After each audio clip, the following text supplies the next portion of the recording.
Welcome to the Fantasy Football Clown Show.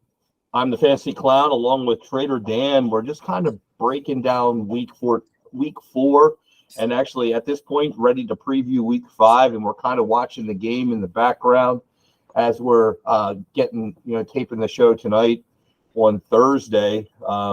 Game going on, and of course, me playing Washington in the Survivor pool, I guess I could be on my last legs here going against Chicago for the third straight week. So maybe I'm just tempting fate here. I guess I took Kansas City, then I took Denver.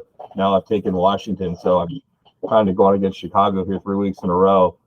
And, but I guess 17-0 might not be enough to keep down the Bears or the Commanders.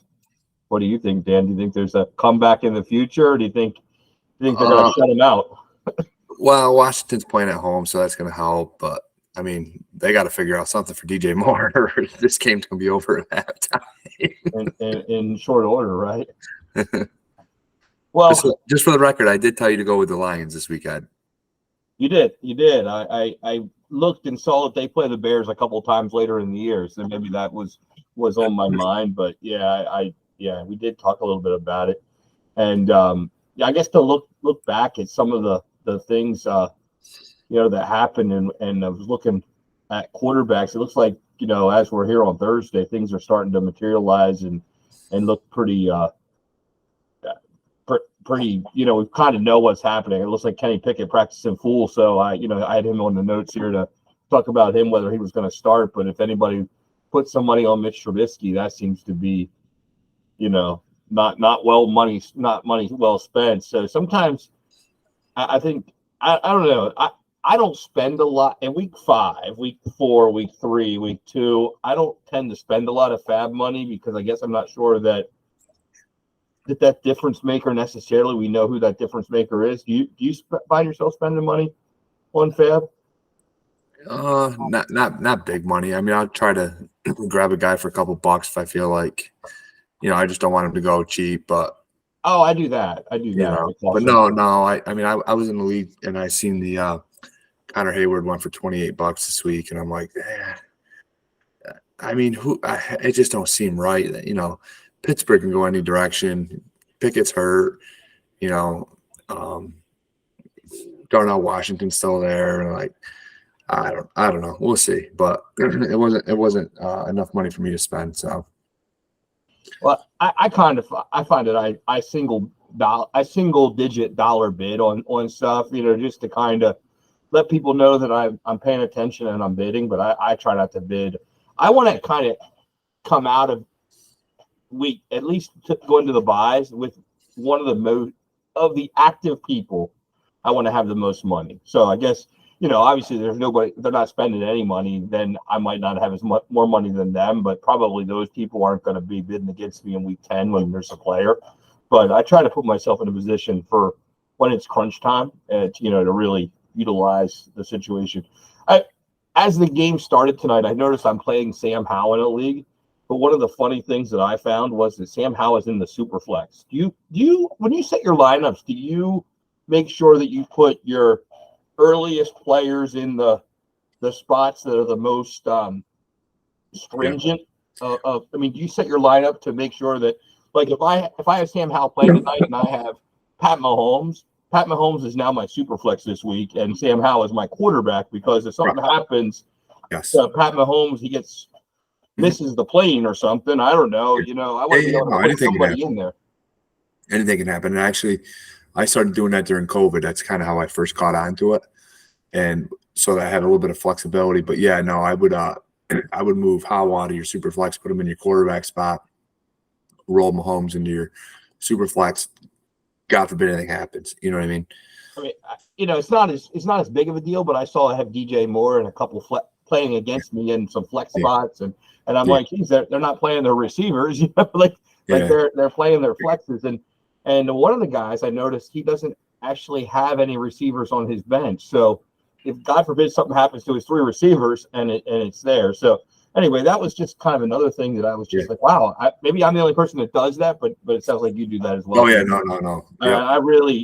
I'm really kind of anal about it. Like I'm always on top of that and really doing that.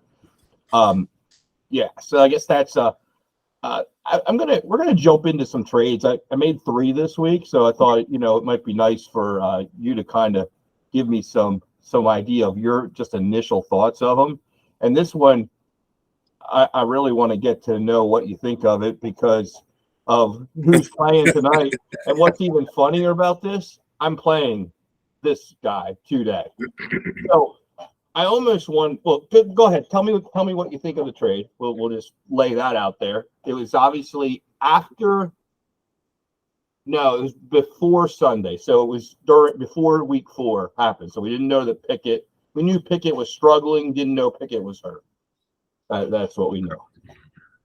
Well, for the most part, both their quarterbacks were struggling, but right now, obviously. Right now, you probably wish you had DJ Moore in your lineup.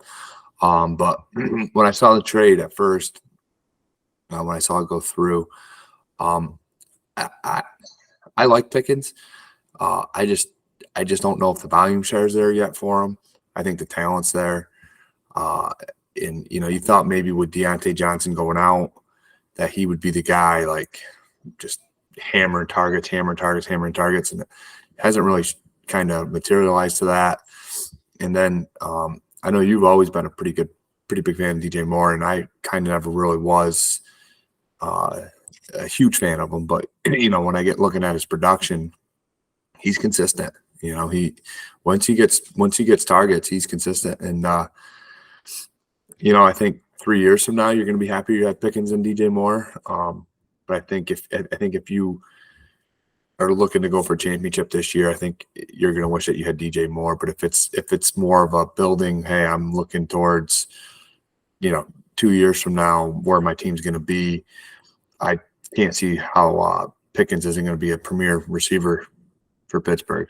So I guess a couple things that led me to make the trade, right? So DJ Moore was my oldest receiver on this team at age 26. Yeah. And I thought, okay, Pickens is 22, so I'm going to gain 4 years of just pure age. And a lot of people will tell me, "Hey, you focus way too much on age," but that made me think, okay, is this this was before DJ Moore last week, before Justin Fields got him the ball. I mean, so there were some other things there, but I'd probably still do it again just because I think it accomplished the 4 years. Now, I don't in my mind, I don't necessarily need either of them.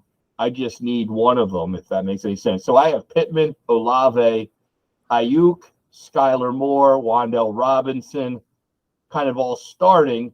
And then I've got DK Metcalf. I've got Treylon Burks. So I guess Metcalf is also on the older edge of the spectrum there. He's on a bye this week. But I mean, I feel like the team is just young, and I was trying to stay young. This is a team that I really thought would win last year and didn't. And the quarterbacks became a little bit I was built around quarterbacks that guys like Carson Wentz and Zach Wilson and some guys like that weren't what I thought they were at the beginning of last year. And so even though I have Brock Purdy and Daniel Jones, it gets real thin real quick, type of thing, in the quarterback room. So, that's kind of, I've got Sam Howell. I've got, a lot of these like kind of guys, just guys. They're not really guys. They're just, they're just guys. And I'm looking here. I've got Trey Lance. I built a team around him. Beginning of last year, I thought I had something with him. Yeah. So that was sort of my thinking on the trade. I mean, tonight it looks like stupid. Now, one thing I do wonder that I wanted to ask you about. So, look ahead a week from when I made the trade. I play this guy, and now this guy, that's one of the most annoying things in my life is trading a guy to another guy so he can beat me. It just almost makes so little sense when I didn't need to make the trade. I do have Pickens in my lineup, but I don't need to. I mean, I could have had, I could have done a lot of things. There's a lot of options. There was no need to do anything. And so I guess if I lose this week because of the difference between Pickens and Moore, I'll be really kind of frustrated. I'll look back and kind of with a frustration of, why did I pull the trigger on something that was just unnecessary? It was just kind of an unnecessary thing. Yeah. And but that's kind of where my second guessing would come into play, I guess. But yeah, that was trade number one. But I just thought it's poetic, as DJ has this big night tonight. I'm like, I was looking at I'm playing him 7 times in 7 leagues. I'm going against DJ Moore, and this was one of them. And I'm like, you got to be freaking kidding me. I'm playing him this week. It's funny what we would have said about this before the game. Yeah. Well, and last week, yeah. I mean, if they shut him down, it would have been. This was me, sending off Jared Goff, and this. Yeah, tell me what you think of this trade, and then I'll tell you the why I thought it made a lot of sense. Well, you're accumulating, a 2026 first, which seems like forever away, but it does eventually come rolling around. I found, I'm kind of new to the dynasty world, but I found that, in 2 years, a lot changes in dynasty. The good teams turn bad, the bad teams turn good. And so, you never know where that 2026 first is going to land, and it could be a nice pick. Me personally,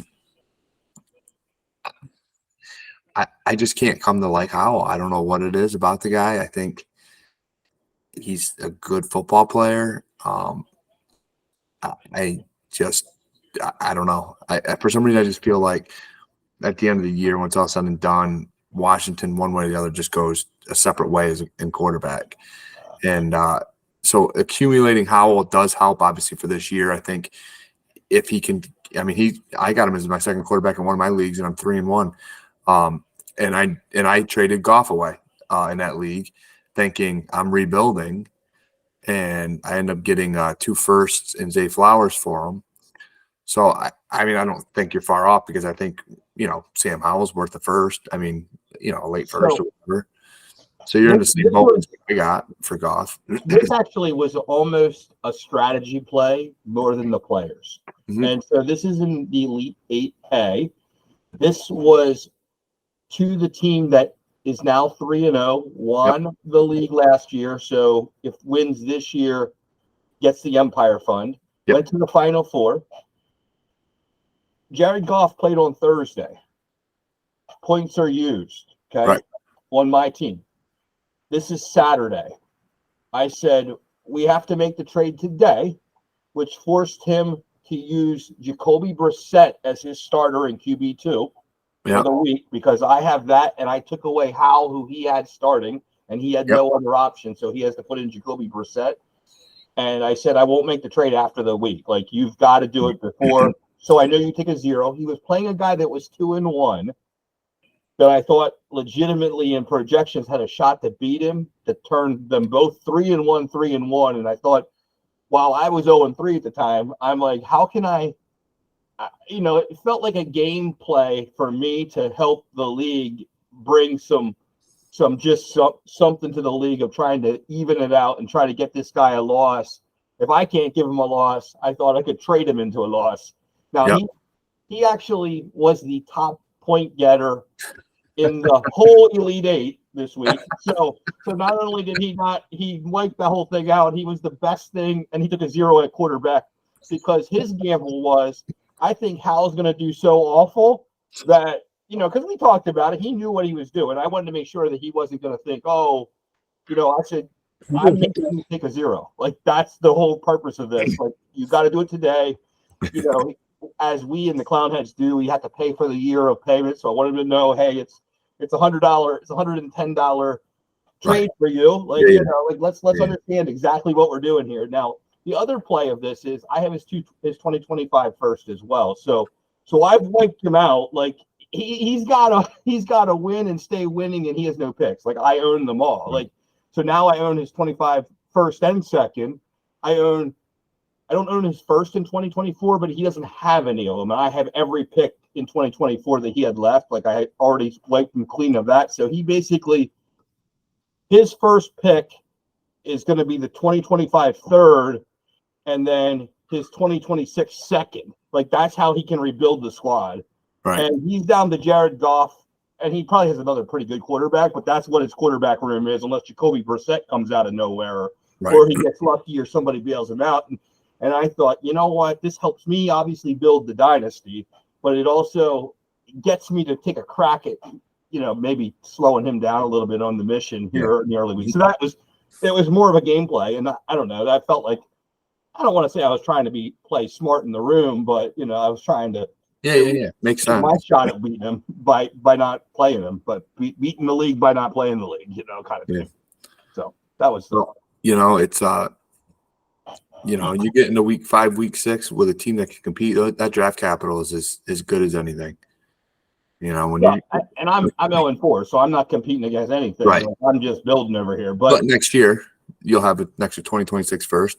Well, and I have the 25. I mean, Right. So my contemplation is he's not going to be able to rebuild this year, and I don't think next year he'll be as good because the second year of not having any picks, all of a sudden you start in the Elite Eight, you're going to have a tough time if you can never replenish. Yeah, you got to be deep. you got to be deep at every position. I don't know how you can be deep if you win year 1. Like, just kind of think about how that is. You got to draft against everybody else, and you can't be totally deep. If you in year 3, you're not going to be totally deep. If you went all in year 1, Normally, and so that's kind of why I'm doing that. So that was that pick that I really, that trade that I really thought this is my final trade. So I'll let you kind of tell me what you think about this one, and okay, I'll let you tell me, and then I'll tell you why I think it actually makes sense for both of us, and I really do. I really think it makes. Well, Ja'Marr Chase sticks out like a sore thumb in the trade, and I'm sure everyone's eyes are glued to that. Not necessarily the value of the starting quarterback position in clown heads, and I think a lot of that gets lost when you look at a trade. When you just see Ja'Marr Chase and a first, and an up and coming star and Zay Flowers, and you're like Trevor Lawrence, I'm like that's a Josh Allen type move, but when you look at it, I understand why you give up that much for a quarterback. Trevor's really never, to me, put the high fantasy value up there for me to think that's a good trade for Circle the Wagons. I think I can agree with that. If this was a Josh Allen you're talking about, or Pat Mahomes, or Jalen Hurts, or Lamar Jackson, because those guys can go out there and give you 40. Just Trevor Lawrence just seems like a guy who's going to give you 26. All right, well that's okay, but Sam Howell gives me 26. You know what I mean? It's just like it just seems like Trevor Lawrence is way overvalued in this trade. But go ahead, give me your explanation. Okay, so I guess I'm basing it on now. I thought I did really well when I traded Trevor Lawrence in the preseason for 4 firsts.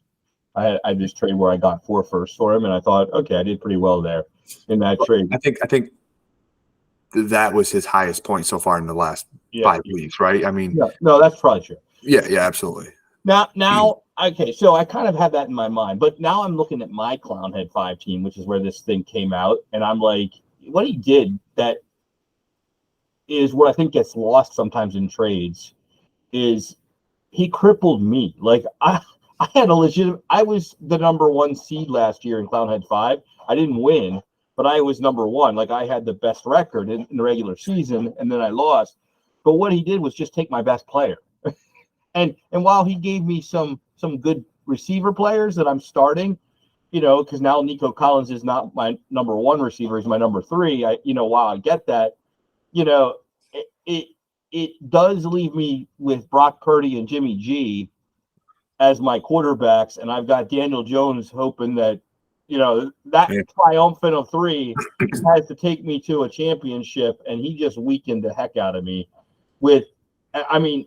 I got Will Levis down on the farm, but you know what I mean? Like I'm not might not see him at all this year, but you get the idea. Like I'm 1 injury away from having guys like Barkley that do me 0 good, and guys like Josh Jacobs that do me 0 good. And by the time I get a healthy, or I rebuild the quarterback room, because I'll be good enough to not get a good pick, but bad enough to not win it, he might have just taken me into mediocrity from winning ability. And so it might have been a kind of a smart play, because if he gives me less than that, I'm not going to make the move. So then I have a chance to win. And if he gives me more than that, then it screws him up. But I guess I was more looking at what people get lost in. They're like, oh, it looks outlandish. But what I think he did really effectively was he made it so tempting I had to take it. And yet I'll be shocked. I don't know, but I looked at my team and I'm like, I think I just traded myself out of money. Like, I think I just gave up $1,000 by making this trade. Like, it really has a shot. That's not necessarily true, because you could trade yourself into money. You know what I mean? I mean, possibly. If you're holding your picks, maybe not. But if you're willing to say, I got an extra 2024 first, I got a chance for $1,000. Oh, if I'm in it at the end, yes. Let's roll. Let's roll. I feel like what if two of my quarterbacks get injured? Yeah, but that could be anything. That could be, what if Trevor Lawrence got injured? Then I'd still be with where if he was one of my two, I still have him. I don't know. I always feel like I can win with those. So that was my take. And just on another more of a question thing, I heard this today, and I kind of wondered your thinking. So why in fantasy football, and especially in Dynasty, do we have this mantra of, I think, and maybe we don't have this mantra, but we want to win a trade? Like, does it matter who wins the trade? Is that like even a thing? Like, why does it matter who wins a trade? Why does winning a trade matter, I guess? I'm serious. Like, what makes winning a trade You don't matter? build winning teams by losing trades. Well, what do you? So, I guess what I mean is, can a trade have a winner and loser and make both teams worse? Like, so we take that trade that we just looked at, and it would say, oh, I won the trade, but what if that trade made me worse? But yeah, I won the trade, but it made me worse. It took me out of money. Then was it good or bad, or Well, but the problem with that trade is you won't know if it made you worse for years to come, because you got that first round pick. Well, I know what if that is Drake May? What if that is Marvin Harrison? What if that is, you know what I mean? Yeah. And I mean, probably not Caleb Williams, but who knows? Fair. So it's tough to tell who really wins a trade when you add future draft capital. But you know how people ask analysts, or people ask us all the time, even in the Discord, did I win the trade? And yeah, that's tough to analyze. And I guess I'm wondering, I think that we're looking at it wrong when we try to win the trade, because I'm not sure if it matters who wins the trade. It really matters, does it make you better? And does it enhance the plan that you have for the team? Like when you look at your team and you blueprint it out and you try to say, okay, the goal is probably to win. I hope it's to win money, right? I mean, that's what we're kind of playing if you're playing in the money league. So, okay, so how am I going to get there? And then how am I going to execute on that? And then does this trade continue the execution of what I'm trying to do? And really, that can be, and you can change that. You can alter it a little bit. And I would encourage people to be really flexible. But I almost don't know if that's the right, I guess that's more what it is. I was wondering, is that the right question that we ask? Do I win the trade? Because I think that's what makes the good players better, is when they don't focus on winning the trade, they focus on making sure that there's a reason behind it. I mean, I did say, hey, I'll be frustrated if DJ Moore beats me, but at least at the end of the day, I gained 4 years. Mentally, I gained 4 years. Next week, lay an egg and Pickens could win it for you. You know what I mean? Well, and I guess what at the end of the day, I knew at some point I needed to move DJ Moore in his age 26 or 27 season. Yeah. I knew there was a time, and I said to myself, this is a time for me to get virtually a first-round pick receiver, for him. So this is probably the time. I don't have to gamble on the pick. I can just take the player. Yeah. And one for one. And I gained 4 years. We know what we have. And, I was kind of relying on the summer when I thought Pickens was the best player in the NFL in training camp. Now, training camp doesn't win you championships, but, that's I also heard Pittsburgh had the best offense in the NFL. Well, that's what I mean. So, he had the great training camp, and Pittsburgh had the great offense. So, that hasn't shown out. But we're still sort of early though. We're still, now we're in the first week of October. So what we think in the month of September might all be wrong anyway. So I think with the colder weather and stuff coming in the Northeast, I think you're going to start to see some of this offense slow down a little bit. well, in Pittsburgh still has a good opportunity to be over 500 because Oh yeah, I just it'll kind of come back to the mean. They're probably not as bad as what they've shown so far, and they're probably not as good as they were in the spring or in the summertime over the summer, right? They're probably somewhere in the middle of all that, and that'll still be 9-8 or 10-7. Like that'll still be that, and they're just on a 2-2 mission towards 9 or 10 wins. That's kind of where they are, and they're gonna have to crank it up here pretty soon. And so, yeah, I've been grappling with that concept though of trades, and especially the way people always seem to ask us, is this good or should I do it? And I feel like almost like when should we do it?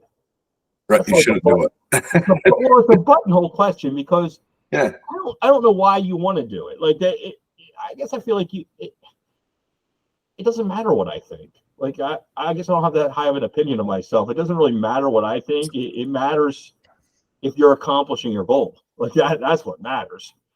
well, I always think that you need when you're making a trade and you're kind of uncertain, you kind of do want someone else's perspective, and I think that's nice. You and I bounce stuff off each other all the time. Yeah, I guess. You're like, whoa, what are you thinking about that for? And I'm like, I kind of like the move for my team, and you're like, all right, well, go ahead if that's what you want to do. And then it's always nice to kind of have someone either tell you that, hey, let's do it, or take a step back a second and rethink what you're doing, because people do get emotional. You know what I mean? Yeah. So it's nice to have somebody with no skin in the game to kind of like easy. You know what I mean? Like, yeah, he had a good week. You're going to be able to get him next week for a second round pick if he has another good week or whatever. You know what I mean?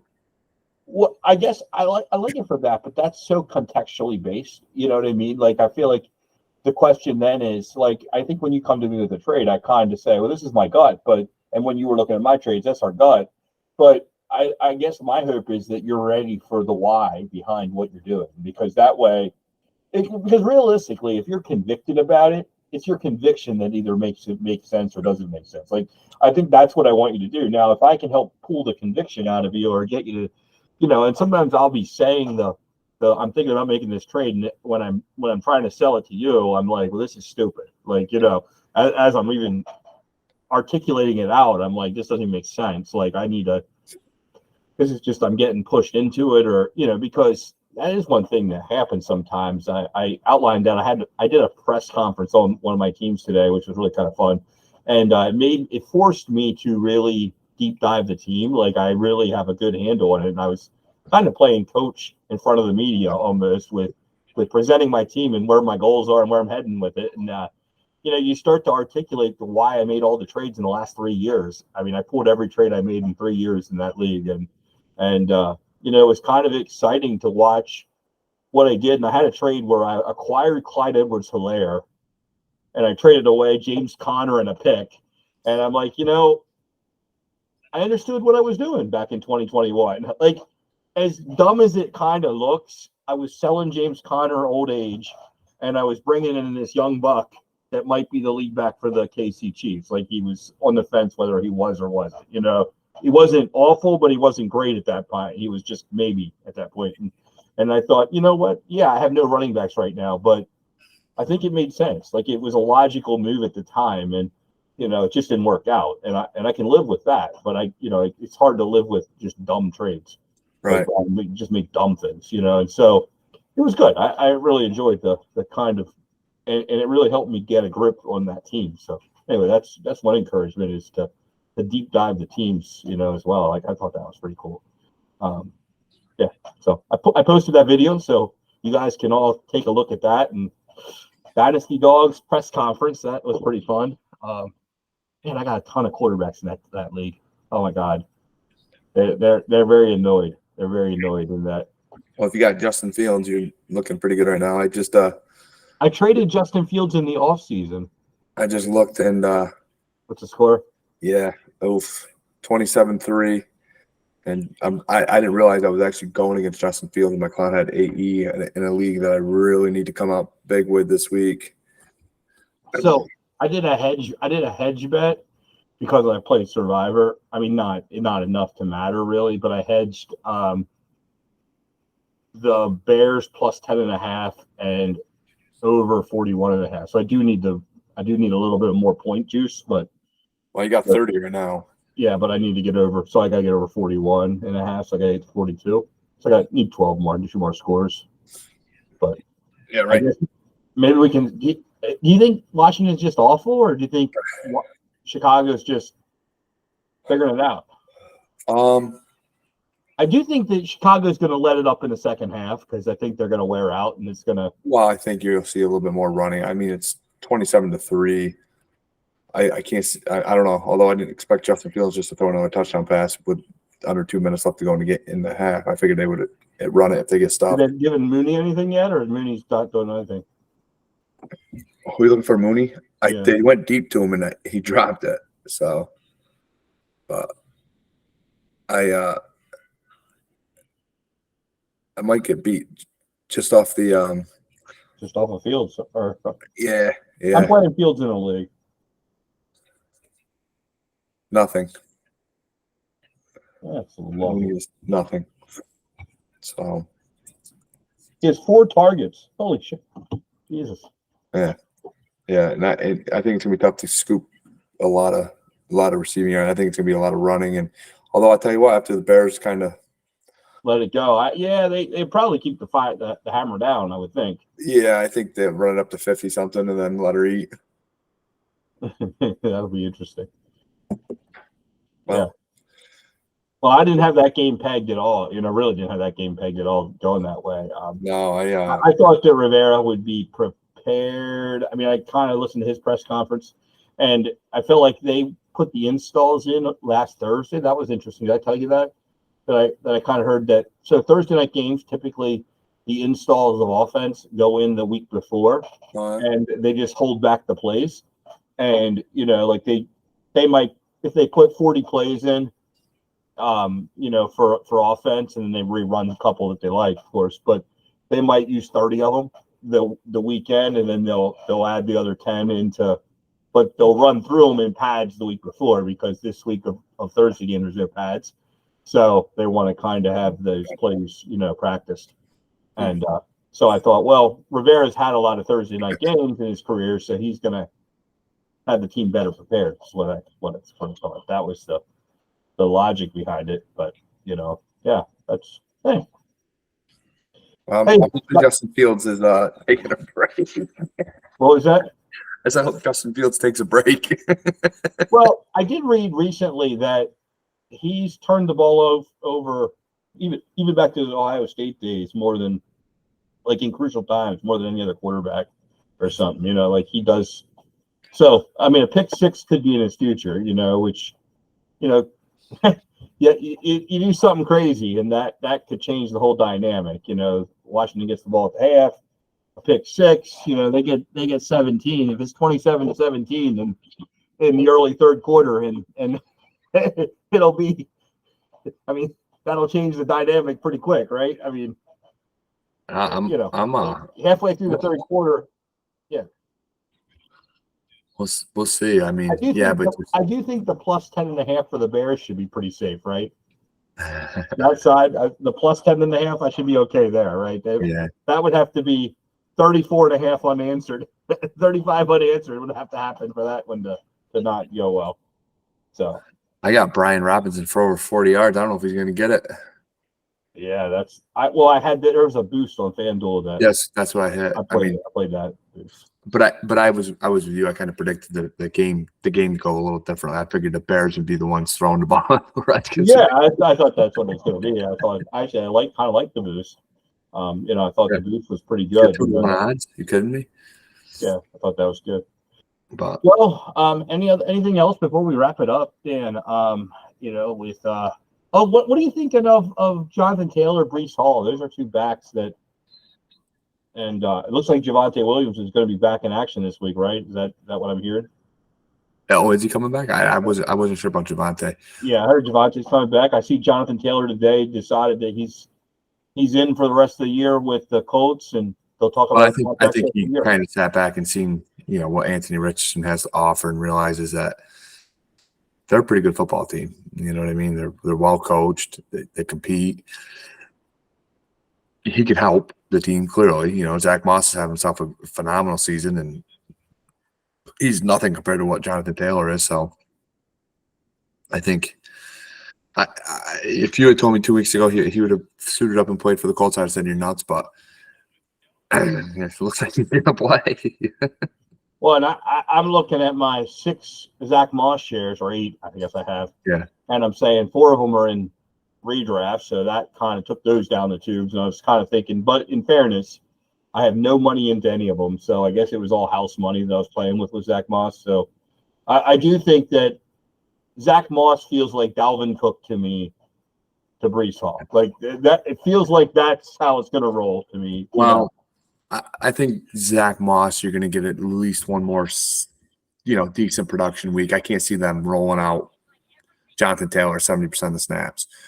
No, I think it'll be like what we saw with Breece Hall. But Breece Hall, I think, is Dalvin Cook. No, like game 1 with Breece Hall, Dalvin Cook split. Yeah. Very little Breece Hall week 2. That'll be Jonathan Taylor his second week. It'll be that trajectory until we get to about 5 weeks in with Jonathan Taylor. Then it'll be like, because I think this week Breece Hall is like unleashed. And Dalvin Cook will be he might be on the 30% side of this. Dalvin might be 30%, but by week 10, it probably is on the 90-10 split for Dalvin. On the bad side of that split.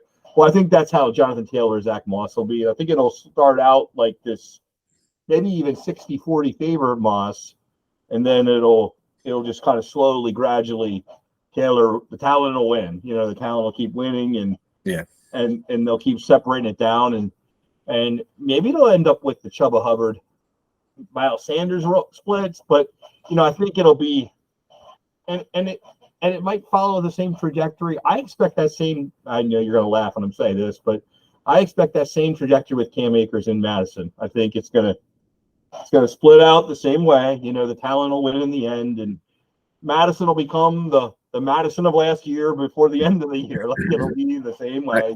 I don't disagree with you. I mean, I know everybody thinks this big Akers fan, and so maybe I am. Maybe that's why I think Akers is. I did hear an interesting stat on AJ Dillon, and that might be somebody to pick up cheap because I think you can buy him for a box of rocks right now. Every year, and I didn't check this to make sure, but I heard that he doesn't start very well at all. But it gets to be about Thanksgiving, and when the weather gets cold in Lambeau, he seems to heat up. Like he really comes on. He's averaging like 2.1 yards a carry, so if he ain't gonna get any worse.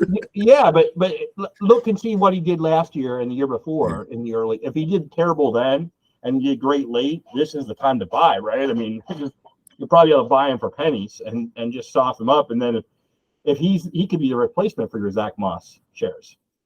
Yeah. So realistically, he could be the replacement. Zach Moss, you're dropping and you're just putting Dillon on the team. And there you go. You got him for Robbie Anderson or something. What was that?